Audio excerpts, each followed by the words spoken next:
Since we're getting ready to start doing some combats within Foundry, doing examples within Foundry, and now that we have our own kind of SlyStrategist characters, I thought this would be a good opportunity to show people how you can build a character using some online tools. And I personally use Pathbuilder Second Edition, as well as bring them into Foundry. And I use a module called Pathmuncher, and then we can finish fleshing those characters out. Now, we already did part one, which was the Path Builder section, and I can go ahead and link to that. But I want to now go into bringing that character into Foundry, as well as finish fleshing it out, do the art, do the tokens, and kind of get the whole rest of it set up and ready to play. With that being said, my name is Don. I'm trying to be the SlyStrategist, and let's go ahead and get into it. So welcome back. Now in part one, we already did the whole path builder thing and got Imle from level 1 to level 10. And now we are going to take that particular path builder section and we're going to bring all that into Foundry. Let's go ahead and get started doing that. So here we are with Imle. Rogue, right now we have her set up at level 10, but we're going to go ahead and bring her into Foundry. Now, what you want to do is go to this hamburger menu on the left-hand side and hit Export JSON. What that'll do is that will give you a 6-digit code. So once we have that 6-digit code, you can go ahead and open up your Foundry instance and create an actor. So we're going to create an actor, Imle. Imle does not have a last name. And we are going to create Imle in our Imle folder because we're going to be doing multiple instances of her at various levels. So we're going to go ahead and create that new actor, and you'll see now we have an actor here, Imle. But remember, we've already created Imle in Pathbuilder. So what we can do is, once again, I have Pathmuncher installed. I suggest you get it. It is, especially if you're going to be using Pathbuilder, and it really is only for Pathbuilder. But you go ahead and hit Pathmuncher, and you can select everything you want to bring in. I will say that it doesn't always bring everything in, and I'll show you a little bit of that. But the main thing is, you remember that little ID we got from the JSON file? Well, you can go ahead and enter that in here, and that was for Imle. And I'll go ahead and import, and you're going to see, actually, let me pull aside here. I want you to look over here at this particular folder over there as we bring Imle in. I'm going to hit the import button.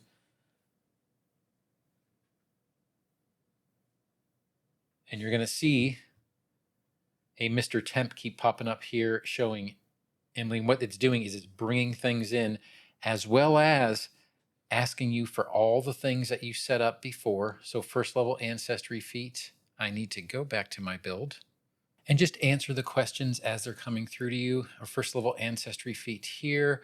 What it's asking us for is it's asking for our ancestral paragon. We put an ancestral paragon on level 7, and what we selected was Goblin Scuttle. However, it is not here, so we'll go ahead and fix that later.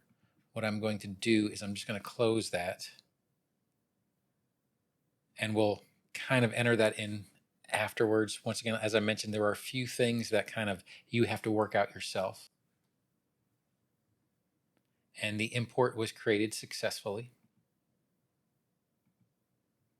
So now we have Imle. What we can do is we can go to feats here.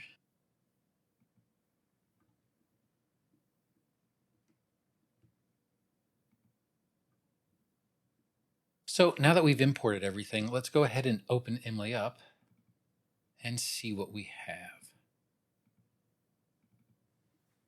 Right now, you'll see that we have a bunch of things that were already selected. The alignment, deities already there. We have ancestry, heritage, class, background. There are some things that I had already put on the thing. I chose they, them, and age 18. Height, I had selected 2'11". But I know that we do have some people from other countries who watch this, so I will go ahead and add in the metric measurement. So 89 centimeters, and weight, we had 31 pounds. And that was actually wound up being 14 kilograms.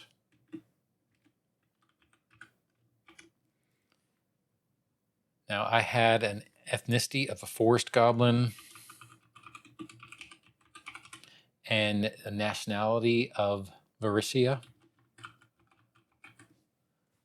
So movement speed is 25, size is small. We have all our ability scores here for level 10. So what I'm going to do at the moment is I'm going to go ahead and put level 10 here so we know, because we're going to be doing multiple instances of Imle. We can kind of go through and look at everything we have done. We have the dog slicer dagger. We have all the opportunities, including the goblin scuttle that we got from the Ancestry Paragon. We can look at our inventory, and everything we had selected was already there, in addition to whatever gold pieces that were removed from buying things in Pathbuilder. Spell casting, that detect magic we have from that one selection we made. No crafting, all our proficiencies. This is at level 10. All the feats that we selected when we were going through Pathbuilder, it is already put in here. Everything that comes with being a rogue, all your class feats, all your ancestry feats, every single thing that we selected is here. And then these are effects if you were prone or if you were blinded or sickened, that would show up on this particular screen. Those are more instances. And then we have all these parts we can do for background, which I'll fill out. And then once again, this is for Pathfinder Society things, which we don't have. And I don't want to necessarily go into what you get with Foundry, but I did want to go a little bit into how you can go ahead and finish fleshing this character out. So with this, we have Imle at level 10. But remember, we needed Imle at level 1, 3, and 5 as well. Easy way to do that. Because we have not upgraded any of her weapons, we have not upgraded any of her armor, we have not upgraded any of her inventory. That is all stuff that Imle had at level 10. So what we can do is we can go ahead and duplicate the character. So we have a copy there. I'm going to go ahead and close this out. That's Imle 10, and Imle 10 is saved. And then what I will do is we're going to do a level 1, get rid of this copy. And then at level 10, level 1, and tab out of it, and you can see that Imle's character sheet was saved. They put the hit points at 20. They put the armor class at the correct amount. So we now have an Imle level 1. We can do the same thing. Go to Imle level 10, and we can duplicate that. We'll close out Imle level 1. Open up the copy. Imle level 3. Get rid of this copy. Go ahead and change the level here to 3.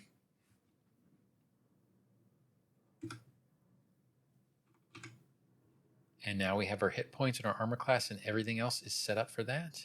Do it again for level 5.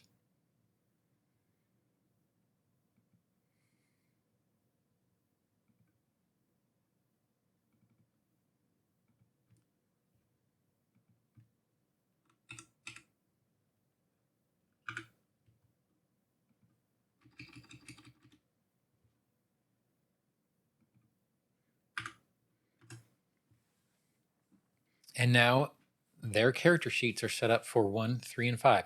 We still do have to go through and fix some things. You always want to make sure you double check the ability scores, and we are going to do that. You need to make sure that you have your items went through, although generally if you start from level 10 and work your way down, it works out a little bit better, I have found. So when you are exporting from Pathbuilder, keep the character at the highest level you're going to be doing it at, and then it's easier to bring them down. And then you also want to make sure and check that all your feats are there still. But we are also going to do artwork, and that is one thing I wanted to show you. Okay, now we're going to go ahead and we're going to work on the portrait and the token. And you can do a separate one for each one of these characters, just to kind of give you an example. So I have Crag at level 1. And then we can do Crag at level 10. Totally different pictures, totally different tokens based on what armor, what weapons they have at each one of those levels. But let's go ahead and show you how to do Imle, and we are going to do Imle level 1. What you would do is you would open up the character sheet in Foundry, click on the picture, and go ahead and hit modify. Now what I'm going to do is I'm going to open up my Imle folder and take my Imle portrait, and that is Imle's portrait. I kind of set it up to be where I want it to be, how that's going to show up on her particular character sheet, and make sure that it looks pretty good. Now, this is a very heavy token border that I don't particularly like. So I have a separate picture for Imle's token, and it is basically almost the same pose, but with a kind of a clearer background because you don't want it to be too busy. So I'll go ahead and bring up the token, and then you go ahead and hit add frame. And I personally like the bare frame. Everybody has their own choices and things like that. For me, for viewability, I like having the bare frames. And if you want to adjust the size, because I really wanted to make sure that this little dog slicer was in the token, but it's not quite as clear as it could be. But this is a pretty high resolution photo that I have. You can go ahead and you could zoom in and adjust kind of where everything is on the token. I'm going to zoom out just a little bit more and then go ahead and relock it. And once you have the portrait and the token set up, make sure you scroll down a little bit. Oh, I adjusted that. Make sure you scroll down just a little bit and hit apply. If you go ahead and hit close, it won't update. But once you hit apply, wait a second or two, and it will show up there. And now you can see, we'll zoom in a little bit. We have Imle. We have Imle's portrait. It's good to go. And if we are going to go ahead and drag Imle out, now we have Imle's token exactly how we had it set up in Foundry. You can do the same thing for other levels. Once again, we can run through it one more time. Go ahead and hit modify, upload a picture, Imle portrait. We'll go ahead and delete the default that is there. Imle token. I might want to brighten up the background of this token, but for the purposes of this display, this should be fine. And I'm going to unlock. I'm going to zoom in just a little bit because I just want the corner of that dog slicer coming in. Scrolled, relock, scroll down, hit apply. And you'll see that we have a portrait and a token art for our characters. A couple other things I did want to say, and I'll show this because I'm not going to go through setting up every single one of these levels in here, but I will go ahead and show you how to do things like adding runes to your characters, adding additional things as they level up. So we'll go ahead and we'll open up Imle level 3 and we can go to the inventory. Let's say we wanted to give that dog slicer a rune. You could go ahead and hit the edit item. And if you go to the details tab, you can start seeing that you have potency rune places and striking rune places. Now this is level 3. So the best I would give is a potency rune. If this was level 5, I would probably go ahead and give a striking rune. But one thing I want you to notice is as you are adding this potency rune and the striking rune, you can see that is now a +1 striking dog slicer. To show that again, if I take that striking rune out, it would go ahead and take that out from there, put it back in, striking, and now we have a +1 striking dog slicer again.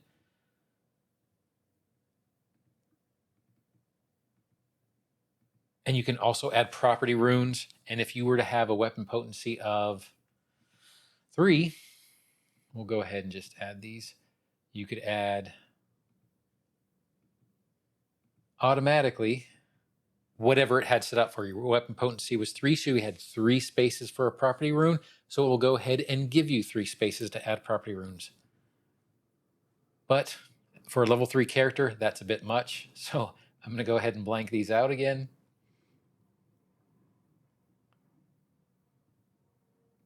So a +1 dog slicer, and we'll do the same for the dagger. Go ahead and hit details, and we'll go ahead and give that a potency. Other things, if you wanted additional metals, if you wanted silver or you wanted cold iron, you could add those here as well. Change any of the base damages. You can change a whole bunch of things. Foundry is really, really good for these kind of things. Same thing on level 3. We'll go ahead and do leather, mainly because I wanted to show something. So leather, we'll go ahead and give this a potency rune. And we are actually going to give it a resilient for a specific reason. We'll go ahead and hit close. So one thing I want to make sure that you're aware that you are doing is once you start having weapons that have additional things on them, they need to be invested. And you can have up to 10 invested items at a time. Because we added that to the leather, we now have this new icon that shows up that says toggle investing your equipment. Once you hit that, you can see that you actually start getting that +1 that we added. If we did not have that invested, you would not be getting that +1. So you have to make a conscious effort to make sure that if you see that diamond, that means that you need to invest that in order to get the benefits from it. There's not a whole bunch more to go through when we're talking about the Foundry. I do suggest that you double check and go through, especially your feats, and make sure they're all there. So we'll say deny advantage, class feature.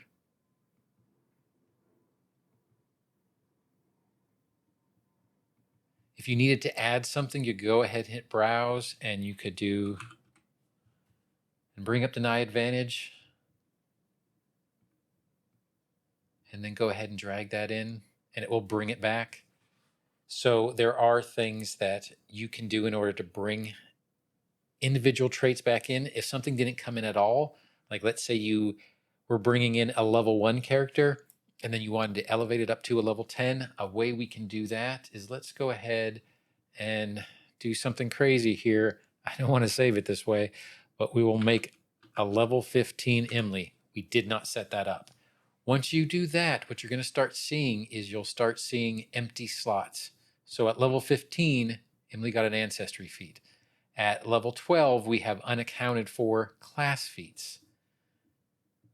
For skill feats, we have unaccounted for skill feats at 11, 12, 13, 14, 15. So you have these empty slots.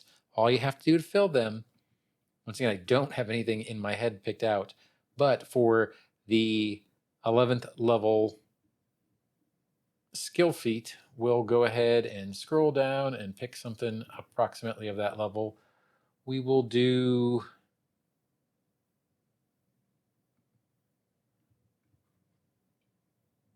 once again, this is a deception one. I like it. We're going to go ahead and take it and you drag it into that spot.